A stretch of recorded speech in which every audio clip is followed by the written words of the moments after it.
அனுமனை சீண்டி பார்த்த வாலியின் நிலை என்ன ஆனது தெரியுமா? ராவணனை துவந்த யுத்தத்தில் தோற்கடித்த பிறகு வாலியின் கர்வம் இரட்டிப்பானது. ஒரு நாள் வாலி காட்டின் வழியாக செல்லும் போது தியானத்தில் இருந்த அனுமனை கவனித்தார்.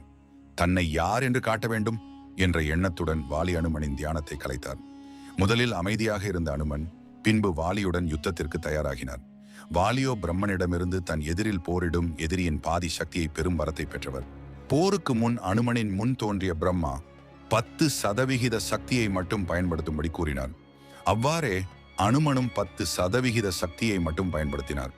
வாலி தான் பெற்ற வரத்தின்படி அனுமனின் 5% சக்தியை தன்னுள் ஈர்த்தார். அடுத்த நிமிடமே தனக்குள் அளவில்லாத சக்தியை உணர்ந்தார் வாலி. நிமிடங்கள் கடக்க வாலியின் உடம்பில் உள்ள நரம்புகள் வெடித்து இரத்த வெள்ளம் பெருக்கெடுக்க தொடங்கியது. குழப்பத்தில் இருந்த வாலி முன் தோன்றிய பிரம்மா உடனடியாக இவ்விடத்தை விட்டு செல், இல்லை என்றால் உன் உடம்பில் உள்ள அனைத்து நரம்புகளும் வெடித்து மடிவாய் என்றார். இதனால் அச்சம் கொண்ட வாலி அவ்விடத்தை விட்டு நீங்கினார்.